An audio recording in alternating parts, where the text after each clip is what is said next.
Kali ini yang akan kita bahas adalah berkaitan dengan rules of actional thought atau bagaimana seorang individu seharusnya bertindak atau mengambil keputusan secara rasional di bawah kondisi ketidakpastian. Nah, untuk menyelesaikan permasalahan ini kita bisa menggunakan aksioma atau rules di sini. Urutan rulesnya adalah yang pertama ordering rule, kemudian equivalent rules or continuity rule, substitution rule, decomposition rule, dan yang terakhir kita lakukan choice rule atau ketemu hasil akhirnya seharusnya dia pilih alternatif apa. 5 rules di atas itu disebut dengan aksioma untuk decision theory. Kita coba contoh 2 di sini. Roy divonis menderita leukemia dan memiliki 3 alternatif sebagai berikut. Alternatif yang pertama adalah melakukan operasi. Ketika dia memilih untuk melakukan operasi, maka resiko yang akan dia tanggung adalah berpeluang untuk hidup dengan baik selama 2 tahun atau meninggal. Jadi ada 2 resiko yang dia tanggung. Kemudian yang kedua, alternatifnya adalah kemoterapi.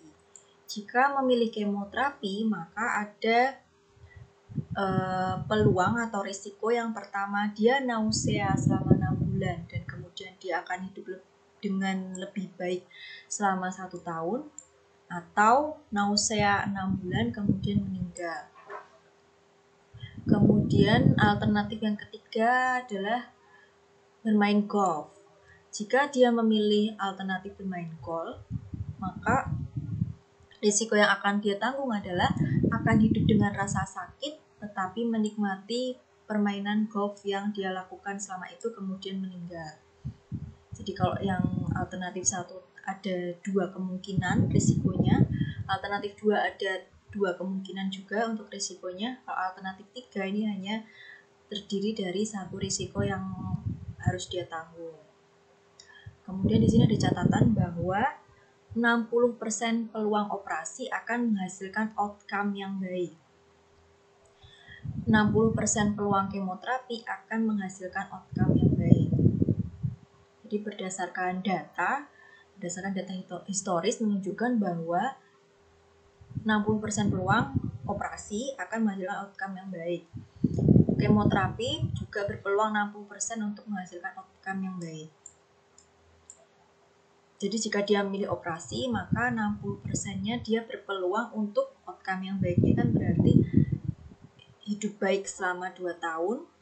Kemudian jika dia memilih kemoterapi, maka dia berpeluang 60%-nya adalah outcome yang baiknya, berarti yang nausea selama 6 bulan kemudian akan hidup dengan baik selama 1 tahun. Alternatif mana yang sebaiknya dipilih Roy? Nah, kita coba menggunakan aksioma dalam decision theory tadi untuk menyelesaikan permasalahan ini. Kita data dulu, tadi berdasarkan kasusnya, alternatif yang bisa dipilih Roy ada 3. Yang pertama bermain golf, yang kedua kemoterapi, yang ketiga adalah operasi. Kemudian dari masing-masing alternatif yang bisa dia pilih, itu masing-masing mengandung resiko. Resiko-resikonya coba kita list di sini. Resiko yang pertama, sakit 1 tahun kemudian meninggal. Kemudian R2 atau resiko 2, nausea 6 bulan kemudian sehat 1 tahun. Resiko ketiga, nausea 6 bulan kemudian meninggal. Resiko 4, 2 tahun hidup sehat kemudian meninggal. Resiko yang kelima, meninggal saat itu juga. Jadi di sini list alternatif dan list risikonya itu berdasarkan data di penjelasan kasus tadi.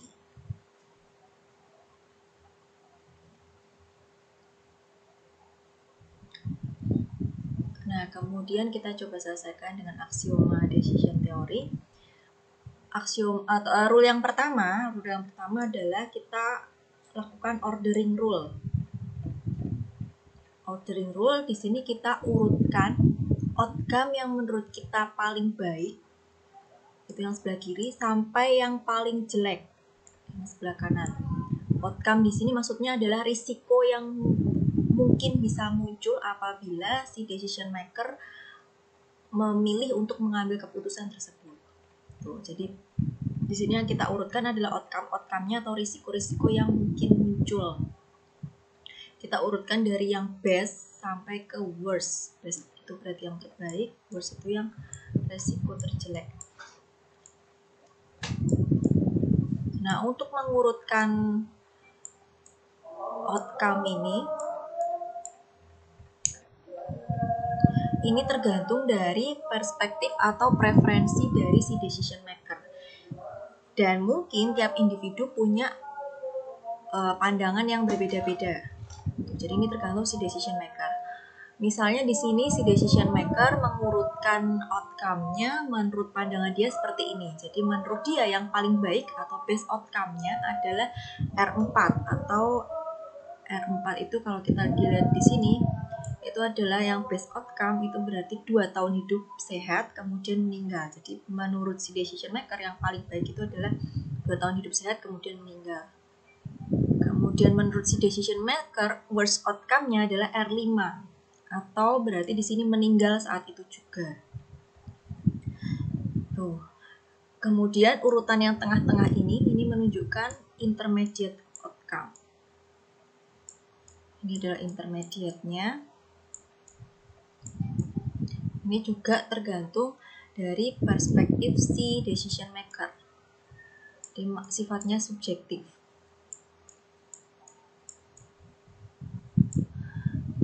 Kalau menurut si decision maker di sini, urutan outcome yang paling dia inginkan itu berarti R4 dulu atau 2 tahun hidup sehat kemudian meninggal. Setelah itu R2, nausea 6 bulan, kemudian sehat 1 tahun. R1, sakit 1 tahun kemudian meninggal. R3, nausea 6 bulan kemudian meninggal. Yang terakhir adalah R5, meninggal saat itu juga. Jadi menurut dia urutannya seperti ini dari best outcome sampai ke worst outcome-nya. Kemudian langkah kedua adalah kita lakukan equivalence rule. Kita lakukan equivalence rule. Nah, berdasarkan hasil sebelumnya di ordering rule, best outcome-nya adalah R4, worst outcome-nya adalah R5. Nah, di dalam equivalence rule ini kita cari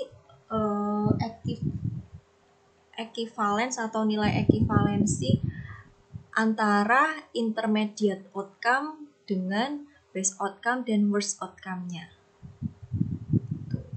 Jadi karena di sini intermediate outcome-nya adalah R2, R1, dan R3, maka kita cari equivalensinya antara R2, R1, dan R3 terhadap best outcome dan worst outcome-nya terhadap R4 dan R5. R4 dan R5, R4 dan R5, ini juga R4 dan R5. Nah, untuk menentukan nilai equivalensi ini juga tergantung perspektif dari decision maker. Jadi misalnya di sini decision maker-nya itu menurut dia nilai equivalensinya untuk R2 atau resiko 2 itu dengan R4 nilainya adalah 0,6. Sedangkan R2 dengan R5 adalah 0,4. Jadi atau dengan kata lain bisa dibilang bahwa menurut si decision maker R2 itu lebih dekat ke R4. R2 lebih dekat ke R4 karena nilainya akan lebih besar R2 menuju ke R4. Seperti itu. Kemudian R1 terhadap R4 dan R5. Menurut si decision maker R1 itu lebih mendekati ke R5 karena nilainya lebih besar 0,7. Sedangkan di sini untuk R3 menurut decision maker R3 itu lebih mendekati ke R5. Nah, nilainya 0,8. Seperti itu. Nah, nilai-nilai equivalensi ini itu disebut dengan probability preference atau preferensi probabilitas. Sehingga itu tadi sifatnya dia preference atau subjektif subjektif tergantung dari si decision makernya. Jadi menurut si decision maker, resiko 2 ini lebih dekat ke R4 atau R5 sih. Misalnya lebih dekat ke R4, lebih dekatnya itu seberapa sih? Itu. Ini juga sama. R1, resiko 1 itu dengan R4 dan R5 lebih dekat kemana? Misalnya lebih dekat ke R5, dekatnya itu seberapa sih? Tuh, semakin mendekati 1, nilai ekivalensinya itu berarti dia semakin mendekati resiko yang dipilih.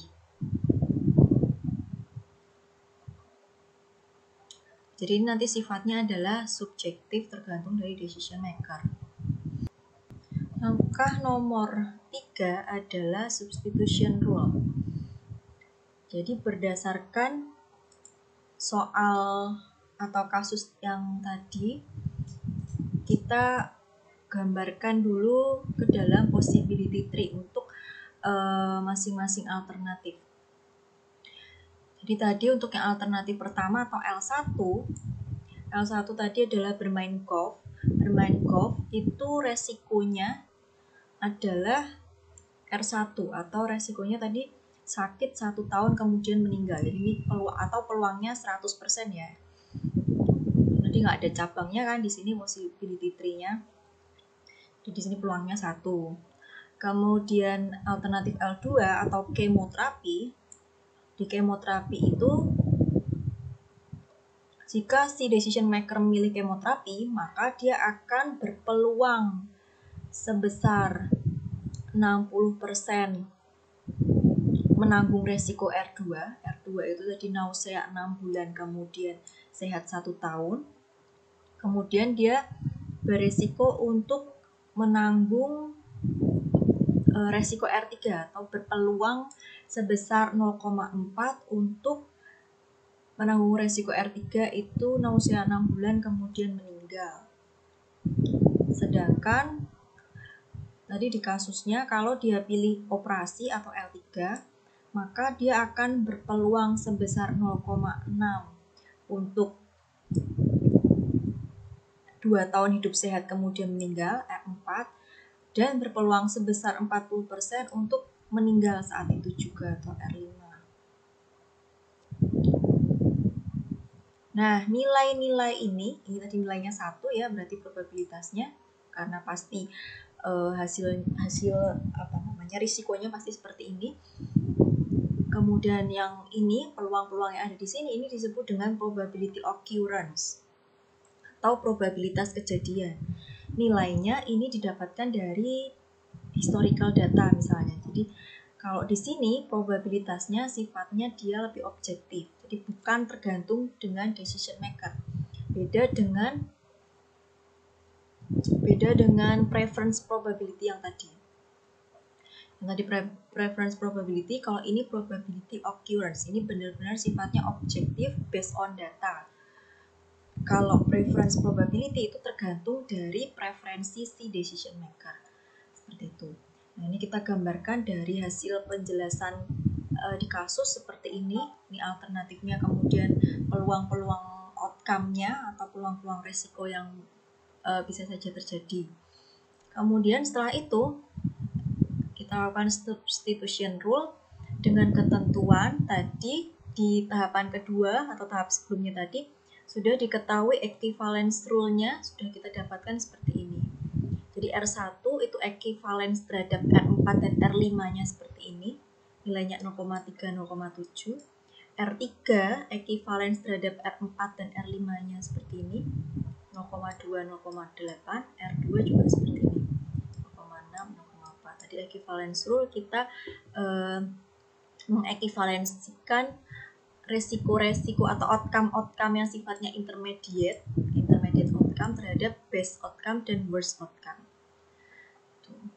Nah, dengan dasar equivalence rule yang ini, hasil equivalence rule, kita lakukan substitution rule. Nah, untuk yang pertama, untuk alternatif pertama, karena di sini pohon probabilitasnya di sini R1 gitu ya, ujung kanannya R1. Kita lihat ya, R1 itu ekivalensnya terhadap apa?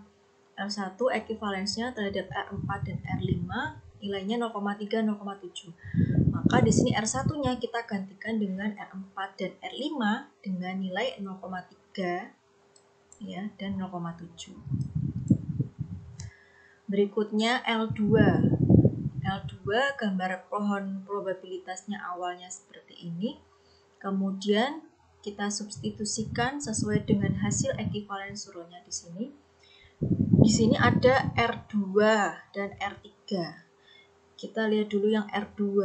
R2 berdasarkan hasil equivalence rule yang sebelumnya, R2 itu equivalence terhadap R4 dan R5 dengan nilainya 0,6 dan 0,4.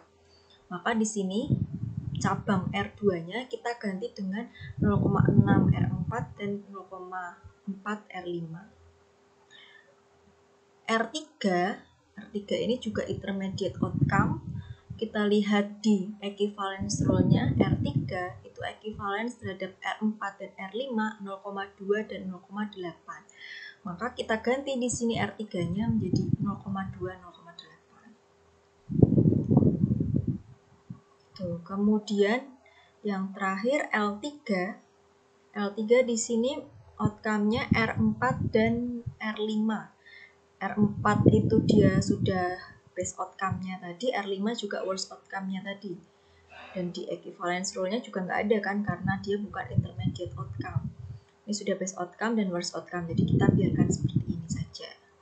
Jadi kita ubah bentuknya possibility tree-nya untuk semua alternatif, baik L1, L2, L3, menjadi outcome-nya menjadi best outcome dan worst outcome. Jadi kalau kita perhatikan di sini, kita lihat hasil akhirnya untuk substitution rule. L1 ini hasilnya R4, R5. L2 juga kita ubah bentuknya menjadi R4, R5. L3 kita juga ubah bentuknya menjadi R4, R5. Tahapan keempat adalah decomposition rule. Jadi di tahapan ini kita coba mendekomposisi atau mensintesis hasil dari tahapan sebelumnya. Jadi kita coba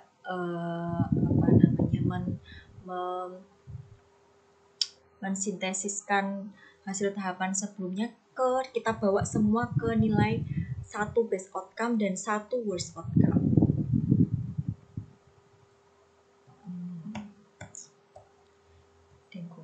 Misalnya tadi diketahui hasil substitution rule-nya untuk yang pertama adalah seperti ini.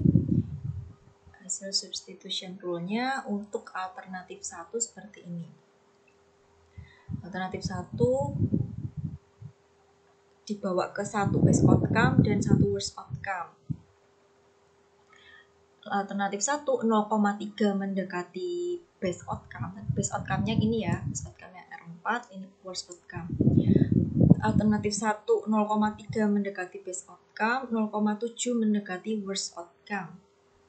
Karena ini sudah sesuai dengan tujuan decomposition rule, jadi setiap alternatif dibawa ke 1 best outcome dan 1 worst outcome, berarti ini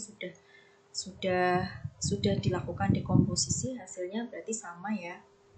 Ini sudah ke 1 best outcome dan 1 worst outcome. Kemudian kita tentukan nilai expected utility-nya untuk alternatif 1. Nilai expected utility ini kita lihat dari nilai untuk best outcome-nya. Karena untuk alternatif 1 nilai best outcome-nya adalah 0,3, maka di sini expected utility-nya adalah 0,3. Kita lihat berdasarkan best outcome-nya tadi. Kemudian alternatif 2 atau L2, hasil substitution rule-nya seperti ini. Jadi kalau kita lihat di sini, gambar pohonnya ini masih terdiri dari 2 best outcome, ada 2 R4, dan 2 worst outcome. Nah ini kita dekomposisikan supaya hanya terdiri dari 1 best outcome dan 1 worst outcome. Caranya adalah untuk yang R4 di sini atau yang best outcome itu berarti kita kumpulkan yang sama-sama R4. Berarti nilai R4 di sini itu didapatkan dari 0,6 dikalikan dengan 0,6 yang sama-sama R4, kemudian ditambahkan dengan 0,4 dikali 0,2. Jadi kita kumpulkan yang sama-sama R4 sama dengan 0,44. Untuk yang R5 itu berarti kita dapatkan dari 0,6 dikalikan dengan 0,4 ditambah 0,4 dikalikan 0,8. Jadi kita kumpulkan yang sama-sama R5. Hasilnya adalah 0,56. Atau misalnya ini sudah diketahui nilai R4-nya 0,44, maka R5-nya itu pasti adalah sisanya, yaitu 1 dikurangi 0,44 sama dengan 0,56. Expected utility-nya sama dengan yang alternatif 1 tadi. Kita lihat nilainya dari base outcome-nya. Nilai base outcome-nya adalah 0,44. Maka di sini expected utility-nya adalah 0,44. Kemudian yang L3 bentuk pohonnya seperti ini. Kita lihat ternyata dia sudah terdiri dari 1 base outcome dan 1 worst outcome. Sehingga ini sudah dekomposisinya hasilnya sama ya. Sudah terdiri dari 1 base outcome dan 1 worst outcome. Nilai expected utility-nya adalah 0,6. Karena nilai untuk R4-nya adalah 0,6. Nah, kemudian tahapan yang terakhir adalah choice rule. Choice rule itu berarti di sini kita memilih alternatif keputusan yang sebaiknya kita ambil. Apakah pilih L1, L2, atau L3. Nah, untuk memilih L1, L2, L3, kita cari atau kita lihat dari yang memiliki nilai expected utility yang terbesar. Kita bandingkan expected utility L1-nya 0,3, expected utility untuk L2 0,44, expected utility L3 adalah 0,6. Sehingga kesimpulannya kita pilih alternatif yang L3 karena dia memberikan tingkat kepuasan yang paling besar atau expected utility yang paling besar, 0,6.